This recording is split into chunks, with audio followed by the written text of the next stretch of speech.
Welcome to this week in Missouri Politics. Just over 2 weeks of the election, and what I'm very excited about today's show. There's 34 Senate seats in the state of Missouri. They're up, half of them are up every other year. We are joined by the two candidates in the hottest Senate race in the entire state. Representative Deb Lavender, thank you for joining us. My pleasure. Thanks for having me. Senator Andrew Koenig, thank you for joining us. Yep, glad to be here. Talk about West St. Louis County, but first I want to say thank you for joining us. But we did have, both of them came in with masks. I assure you, we've tried to keep folks far enough apart where we could actually have a dialogue where we can understand you. Senator Koenig, why don't we start with you? Tell folks a little bit about yourself. Sure, yeah. Thank you for having me today, and thank you, Representative, for being here. So I'm a small business owner. I have 5 kids. 2 of them we adopted through foster care. My wife, Brooke, and I, we've had as many as 16 kids throughout the years. Often, we have only just a few hours notice before we get them, or less than 24 hours notice. And so that's definitely been an enjoyable process. A lot of hard work, Sure. Different circumstances. My oldest kid is 14. He goes Parkway South. I graduated from Marquette High School, born and raised in the district. Businesses are hurting out there. That's one reason why I sponsored the first income tax cut in nearly 100 years that passed, back a few years ago. And that's helping them make it through this pandemic. I think it's very important. I'm also very much against corporate welfare. I stood up on the Senate floor 27 hours fighting, giving $500 million to a multi-billion-dollar company. TIF is a huge problem. It takes away money from schools in our region and takes money away from our roads. And so I passed the first TIF reform bill a few years back, and it's been very effective at preventing the use of corporate welfare in that nature. So I'm certainly asking the voters to re-elect me, and I appreciate the opportunity. Mr. Lavender, tell folks a little about yourself. Well, thank you. I appreciate the opportunity to be here and appreciate the opportunity to be on the same stage with you as well. As a healthcare provider, I'm passionate about making sure that during this pandemic time that people have access to health insurance, especially if they've lost their job. Looking forward to having working families continue to have access to the health care during this time period. As a small business owner, I'm also interested in us being able to open up this economy safely again. My opponent, where he talks about some good things that he's done, he's also putting Missouri at risk for insurance companies. He's okay with insurance companies not covering pre-existing conditions. He's never voted for Medicaid expansion. He's even voted to not have insurance companies cover autistic treatment for families that have autistic kids. He's not voted for the Medicaid expansion. If we could expand Medicaid, it's an infusion of economic activity for our state. It's going to create jobs, and it's certainly going to have the opportunity to provide our friends and family and neighbors with health care. I am running for state senator to be able to protect women's health care choices, to make sure our public schools continue to be strong, and to work for the people of this district and not the corporations. So I've done that as a state representative, and I'm hopeful to be able to do that as a state senator as well, and really appreciate the opportunity to be with you here this morning. Well, Representative, let's talk about COVID. I mean, I think since March, since you filed for this position, who would have thought the world would be in the state it's in? Mm-hmm. It seems like there's a few different approaches. Governor Parson has let local places make their own decision on things like masks, as St. Louis has. We're to Gallo, it's a statewide order. Mm-hmm. What do you think the state's approach to COVID should be, and which side do you fall down on? Should there be local control or a statewide order? Well, Missouri's been a hot spot for the last 3 or 4 months. The COVID virus has spread out across our rural communities, and what we're doing isn't working. We've lost 7 hospitals over the last 5 years in this state, and when health care is suddenly a huge concern, we don't have the ability to provide the services that we need for the people in this state. I say let's try a statewide mask mandate. We know masks help control the virus. It helps decrease the transmission. We know it keeps our family and friends and neighbors safe, and it helps our small businesses. If we have to do another shelter in place, it will devastate small businesses. I say we try a statewide mandate. What we're doing isn't working for us. Senator Koenig, you've dealt with these things in the Senate. You've seen the state change a great deal since you filed for re-election. Mm-hmm. What is your position? Do you think places like St. Louis County should be able to have a mask mandate like they have now, like Sam Page's enacted? Or do you think Governor Parson's approach of letting local people decide, maybe places like St. Clair County don't? What do you think the state's approach to COVID should be? Well, I certainly think I believe in local control with this. I think a statewide mandate is being a little bit dishonest to voters, because how are you going to enforce it? Are we going to send the highway patrol after to start ticketing people? Are we going to throw people? Are we going to take that single mom and put her in jail because she's not wearing a mask? I think when it comes to little kids, I have 2 5-year-olds, twins. Now, one of my 5-year-olds would probably wear a mask and it would be fine. But you know what? I have another 5-year-old who is not going to wear that mask. And so, one of my issues is how are we going to enforce it? I think what we need to do is we certainly educate people. Hey, mask helps protect protect people. And whenever we go out, we try to social distance. We try to wear masks when I'm campaigning. We certainly wear masks when we do that. And I think the heavy hammer of government shouldn't necessarily come down, but it should be more through education. And I will say again, we are in just outside of the district you're running for, but we are in St. Louis County, and both of you did come in definitely wearing masks, and we appreciate that. Let's talk about policing. Senator Koenig, there's your district, the 15th, passed Prop P just a few years ago by an overwhelming margin to add more funding to the area's police officers. Do you believe there should be a reprioritization of how that funding is spent on policing in St. Louis County? Well, I definitely support our police. No society in the history of the world has survived without some kind of police force. I am endorsed by the police, both at the Fraternal Order of Police at the state level and at the local level. Crime rates come down when you have good policing and more police. If you start removing police or defunding them, that's only going to cause crime rates to go up. Also, I sponsored a bill, concurrent jurisdiction, to allow our Attorney General to prosecute murders in the city of St. Louis. We have a murder epidemic here in the city of St. Louis. There's been over 200 homicides this year, which has far surpassed what happened last year, or it will by the end of the year. And I think if we can prosecute some of those murders, it will deter violent crime. We need to get those violent criminals off the streets. And Let me follow up with you. Sure. If you're reelected, will that concurrent jurisdiction bill come back in the Senate next session? Well, we certainly passed it through the Senate this year. Now, the House, I guess part of it would depend on the makeup of the House, because obviously they did not take it up. But it's something our governor wants, something our Attorney General wants, and it is something that the Senate we passed this year. President Lavender, your district came out in strong support of Prop P just 2 years ago, I believe. Do you believe there should be a conversation about maybe changing the prioritization of how those funds are spent? Well, I voted for that when it was there. I've always supported our police officers, and I have never advocated for or spoken about defunding the police. But let's talk about what Prop P did. It ensured that we could add a second officer to the cars so they could be safe as well as the community. It increased their salaries, which I've advocated for in the Budget Committee for years, that we are not paying our people as well as we should. It enhanced training for peaceful conflict resolution, as well as putting body cameras onto our police officers and on our dashboards. The only person sitting here today who's defunded the police is my opponent. In 2013, he voted to allow federal agents to be arrested for taking guns from violent criminals. And in 2014, he voted against local, state, and federal officials being able to come together for strike task force teams to keep our communities safe. So I'm for supporting the police. We need to look at how we're doing that, salaries, cameras. That's what Prop P was passed to be able to do.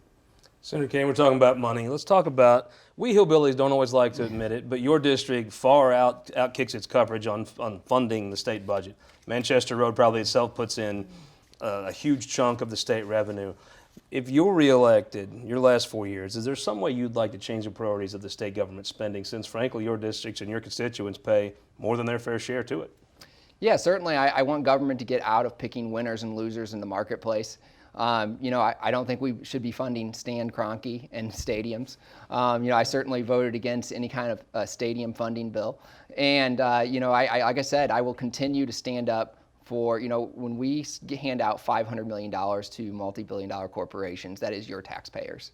That's my constituents' money. And I don't think that should happen. And I will continue to fight that, and I've proven that I have fought that. Another bill, I think we need to further TIF reform. That's why I sponsored a bill this year that we passed through the Senate, and it would outlaw the use of TIF in floodplains. You know, the Merrimack River that runs through my district, I mean, sometimes over your district, right? Yeah, sometimes over, and unfortunately, I mean, we've had 2 100-year floods, and doing development, or at least paying people to do development in those floodplains, I think is the wrong thing to do. Representative, again, us folks out in rural Missouri don't always like to own it, but your district does pay far more than its share of the state's budget. If you were in the Senate, you've been a budget, I think everybody knows you as a scrupulous studier of the state budget. How would you push to change the state's funding priorities? Well, you know, having worked on the state budget for the last couple of years, it's becoming harder and harder to balance it due to the corporate tax cuts that my opponent has passed. We are not getting the same amount of revenue in our state, and it's reflected in our priorities.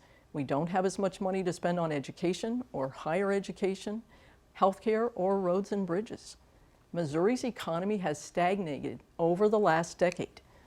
If you look at the surrounding states to Missouri, we are dead last in economic growth, and we're at the bottom of the barrel if you look at all 50 states. Until we look at our priorities of where we're spending our money, our economy will not grow. So we need to stop cutting taxes. I'm not advocating that we increase them, but I do think we need to stop cutting taxes so we can invest in the people of this state for economic development. States around us have done that. It's time for us to invest in our people. Thank you very much. We're going to take a quick break. We'll be right back and finish our discussion about Senate District 15. In the meantime, why don't you do me a favor? Go to showmissouri.com. We talk about the history of Missouri one county at a time each week. This past week we're in Clark County, the far northeast county. We talked to all things about how one time the sheriff got arrested by Iowans over a border dispute and almost started a war. Go to showmissouri.com. The history of Missouri one county at a time. We'll be right back after this. I'm Ann Wagner, and I approve this message. I'm Jill Shoup. Here's the truth. I don't support Medicare for all. Does Jill Shoup think we're stupid? Whose name is on this Medicare for all bill? And this one. It's yours, Shoup. You can't fool us. You pushed for a complete government takeover of healthcare twice. You deserve a representative you can trust. We know. That's why we don't support you. Jill Shoup's already shown she's too radical and too extreme for Missouri. Pay-to-play Nicole Galloway is embroiled in scandal and controversy. Her alleged corruption is shocking. Galloway took nearly $500,000 from an organization whose leadership was convicted of bribery, embezzlement, and money laundering. Missouri's Attorney General said Galloway committed a felony. And now the Board of Accountancy is investigating Galloway for abusing her office for political gain. Pay-to-play Nicole Galloway, a disturbing pattern of corruption. Another shady Jefferson City politician. The Defund the Police movement is a real threat to public safety and Missouri families. I'm Eric Schmidt. As your Attorney General, I'm standing shoulder to shoulder with law enforcement to put violent criminals behind bars. That's why I've launched the Safer Streets Partnership with federal prosecutors in Missouri to give stiffer sentences to violent felons. That's already resulted in over 300 charges being filed. Eric Schmidt, Missouri's tough-on-crime law and order Attorney General. It's a circus, all right. Jefferson City politicians trying to distract you with an old-school sideshow. Amendment 3, 5,000 words of smoke and mirrors put on the ballot by politicians. The truth? Amendment 3 has lobbyist gift loopholes and lets insiders draw legislative districts that protect their favorite politicians. No wonder judges call it misleading and unfair. Send a message to those clowns. Vote no to their dirty tricks. Vote no on Amendment 3. It's the Koenig Crush. Everywhere he goes, Andrew Koenig crushes Missouri working families. Koenig opposed a plan to save our good-paying auto jobs. He supported an extreme corporate agenda that could have cut take-home pay for workers.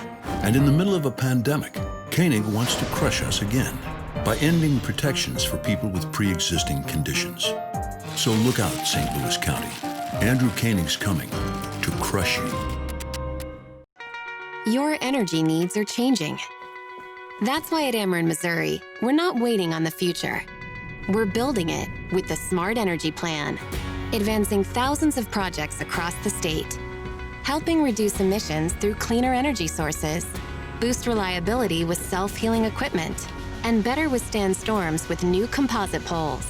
Moving Missouri forward and bringing us all a little closer together. That's energy at work. Ameren, Missouri. Welcome back this week in Missouri Politics. We are joined by the candidates in the middle of the hottest state Senate race in the entire state of Missouri, the 15th district in West St. Louis County. Senator Andrew Koenig, thank you for sticking with us. Yep, thank you for having me. And Representative Lavender, thank you for sticking around with us. Of course. Let's talk about another thing in the state here. We've probably the hottest, most divisive issue I've ever seen in my professional lifetime is abortion. Now with the Supreme Court changing potentially again before voters even go to the polls on Election Day, it's probably a bigger issue than ever. Senator Koenig has carried several bills that have made Missouri probably the most restrictive state on abortion in the history of statehood. What do you think the state's policy on abortion should be? Well, I certainly think Missouri needs to do better protecting women's health care choices. I have advocated for clinics who offer care to expectant mothers to tell them the truth about their health care options if they still want to continue to have funding. I've advocated for increased ability to provide prenatal care for mothers to help lower our infant and maternal mortality rates. We all know my opponent sponsored the bill banning abortion in Missouri with no exceptions for rape or incest.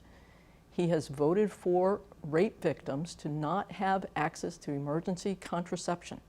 He's even voted that businesses can discriminate against women for using contraception.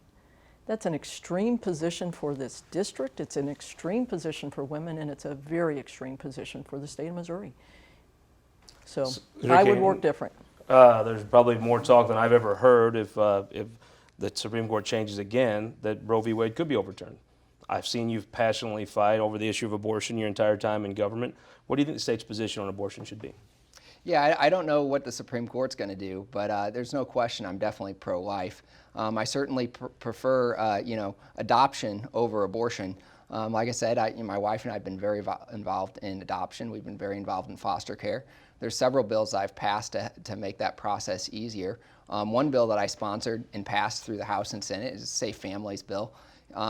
Too often we aren't giving those help to those families, and too often those families may have a medical emergency and they can't take care of their kids. And my bill would allow them to pass custody over to another family, and so that way they can have that break that they may need while they're getting treatment, or maybe they're going into drug rehab. And my bill gives protection to those families so that they can go out and get that help without being prosecuted by the state because they're doing the right thing. I think too often, sometimes these families don't seek out getting help for the simple reason of because they're afraid. Hey, if I go get help, I'm going to be prosecuted for that, or my kids might get taken away. So my bill gives protection to that. Representative, you've served in the House now for a while. You're running to be in the Senate. Probably one of the greatest traditions in the state of Missouri is the Missouri Senate. Names like Matheson and Caskey and Webster, Richard, Dempsey kind of have given a great tradition for folks to run for and serve in. What do you view the role of the Senate? And while we're talking about the history of the Senate, what do you view the role in moving the previous question, which would end debate? Thank you. The previous question ends debate. My opponent brags about filibustering a bill that would have provided good job opportunities in Wentzville for our auto workers, and yet he also brags about stopping the debate on concurrent resolution just in early September. You're either for free and fair conversation in the Senate or you're not. You can't have it both ways. The previous question shuts down the Senate. In having shut down the Senate just in September of this year over the concurrent jurisdiction bill that we said it was a no-go in the House, we've shut down any opportunity that we might go back in a special session to discuss limited liability for our businesses because of COVID. So the extreme position that you shut down debate when you're not happy with what's going on isn't the way that the Senate should move forward in conversations for issues that are important to us. My opponent's extreme positions on shutting down debate when he doesn't get his own way, regardless of the consequences, doesn't serve our state. Senator Koenig, I watched you move the last abortion, but we talked about it without a PQ. What do you view the role of the Senate in state government, and maybe specifically, what is your thoughts on a PQ when it's time to do and when it's not? Well, it's certainly a tool that should be extremely limited, but it is a tool in the toolbox and it's going to be used sometimes. I've been known for working in a bipartisan manner to pass a lot of my bills. One bill that I passed was a safe kits bill for rape victims. And we have a backlog in these kits, thousands of them that were untested. My bill sets up a central repository for 30 years, allow these kits to be tested, and then also allows the victim to track track their kit through the system. Nothing would be worse than being victimized by a crime and then not even knowing if your kit was tested. But there's numerous bills. There's another bill dealing with speech pathology that I passed this year. I passed over 9 bills. You don't do that unless you work with the other side. And so I've constantly throughout my career worked in a bipartisan manner on my bills. Let's talk about something I've heard. Representative, I've heard you talk about Medicaid expansion really the whole time I've known you. You came in, you actually flipped a seat from blue to red in Kirkwood, and you've been a fierce advocate for Medicaid expansion. Now, I've had folks sit and tell me, oh, in year 1, it's going to be all roses and neutral, and I was like, I tend to believe you in year 3. Year 1 seems a little lean. We talk about Medicaid expansion. If all the best projections don't come in, where will you get that money from? Well, thank you for knowing that I'd flipped the seat, but my district voted for Medicaid expansion by 70%. That's a large percentage of people in this district. We have the money set aside, actually, in a cash operating expense fund right now. The thing with Medicaid... Explain that for folks, because you know the state budget as well as anybody I know. What does that mean? There's a special fund that has over $150 million in it right now. Wow. And it's cash operating, it's in reserves, and so that money has come to us through the Medicaid program right now, and it's sitting ready to implement Medicaid. For every dollar, we have to prime the pump. For every dollar we put in, we're going to get 90 cents back. Today we get 65 cents back. And here's the best part about it. We're paying dollars today that we're not reimbursed anything for. And when we expand Medicaid, we're going to get 90 cents back. So actually in year 2 and 3, as other states have demonstrated, we have a positive income by expanding Medicaid. Yes, we have to prime the pot. Right now, the best guesstimate is about $60 million. Yes, it ranges from 0 to $220 million. The best estimate is $60 million. And as I said, we've got $150 million sitting aside in reserves to be able to expand Medicaid. I'll come back to the positive part about that, but let me ask you first, Senator. The money would have to come from somewhere. There could be a fund here, but tell me, if you have to, if all the great projections don't come in, and you do have to prime the pump, as I think, I always assume, not a lot of free lunches in the world. Where does that money come from? Yeah, I mean, I do think that the first year there will be a cost. I mean, where the money would come from, I would, any kind of cutting back on corporate welfare, I'm very much against. You just heard the representative say she supported handing out millions of dollars to corporations, multi-billion-dollar corporations, giving money to stadiums. Those are policies that I'm against, and I'd certainly, that's the place where I would go. Now, it's a little bit challenging because those have already been locked in place, but I don't think it'll be a huge amount of money to fund Medicaid expansion because the feds are matching 90% of it. You've talked a lot of times, and you've always focused on the positives of Medicaid expansion. There'll be a lot of folks that do have health care paid for by the government that had to pay for it themselves before. Well, not paid for by the government. It gives them the opportunity to have affordable health care. It opens up the opportunity for people to purchase health care. And that's the gap that we've had from expansion of the Affordable Care Act and Missouri. Today, to get Medicaid, you have to be at 20% or less of income. What expanding Medicaid does is allow people in the gap from 20% to 130% to buy their insurance on the exchange. Walk me through that. If you don't have health care today, and Medicaid expansion is passed, whenever it's enacted, what will be your process to actually, if you're watching this and you don't have health care, what will be your process if you're eligible for it now to actually get covered? Well, you'll have to figure out where you are on the scale of income. And then if you're inside of the 20 to 133% of poverty, and then it goes higher if you have family, if you have children, that you'll be able to afford your insurance premiums on the exchange because we've expanded health care. Senator, one of the big things I heard coming out of this is going to help provide for some of the rural health care, because the facts are the facts. A lot of rural hospitals have shut down. You have to drive hours and hours in a lot of parts of this state to get to a hospital. However, when you talk about funding things by the state government, when you talk about that dollar for the 90 cents back, it comes from your constituents disproportionately. Is this another program that folks in St. Louis are going to pay for folks in other parts of the state that may benefit from? Yeah, I mean, the one concern that I have is, the Medicaid program doesn't always, sometimes you have trouble finding a doctor. Sometimes it's a program that is broken in some sense. We've had foster kids that have been on Medicaid, and sometimes you have trouble finding a doctor or even get care. So one thing I want to make sure is that the program would actually work. So that way, yes, you have health insurance, but do you get health care? Yep. And I think that's really important. And when it comes to rural hospitals, we've seen rural hospitals in Arkansas close down, even though they've expanded Medicaid. So this notion that expanding Medicaid is somehow going to save rural hospitals, I think is not a true statement. Representative Lavender, kind of to close up, if you're a teacher in Fenton and you haven't voted yet, what would you like to say to that person before they cast that ballot? Well, I'd like to say I'm Deb Lavender. I'm running for state senate, and I hope I've earned your vote today. I listen to my constituents. Over the time I've served in the legislature, you've told me you were against right to work, and I've never voted to support the right to work legislation. You've told me that you're interested in minimum wage increase for those living at the lower level of our income level. I've listened to you, and I've never voted to take away anybody's minimum wage for their salaries.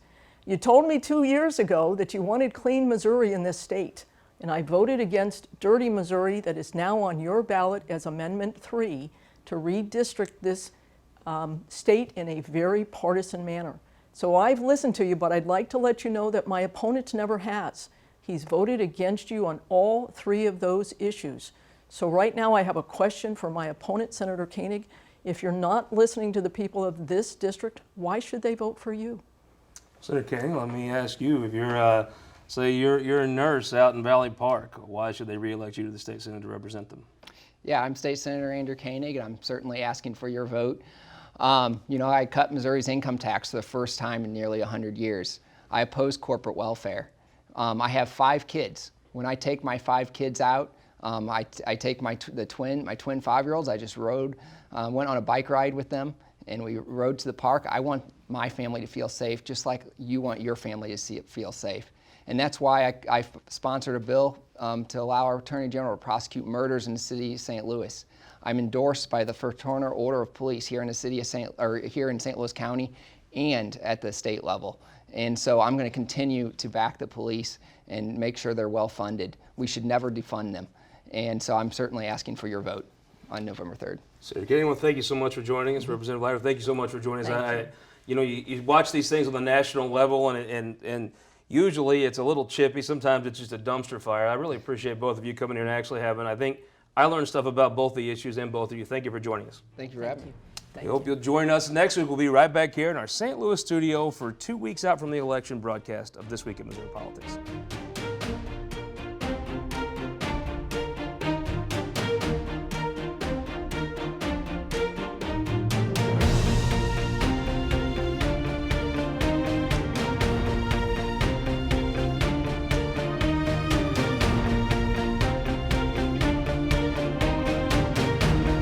This Week in Missouri Politics, sponsored by the Missouri Association of Career Fire Protection Districts, Spire, and Sterling Bank.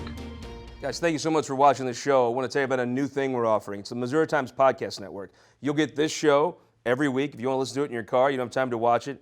You'll get our Show in Missouri podcast, History of Missouri, one county at a time. You'll also get our midweek update. Once a week, I throw up the Facebook Live. We talk politics, usually eat a lunch and discuss politics. You'll get to hear all those things come right to your phone. Subscribe to us on iTunes or Android. Missouri Times Podcast Network. Please join us and subscribe.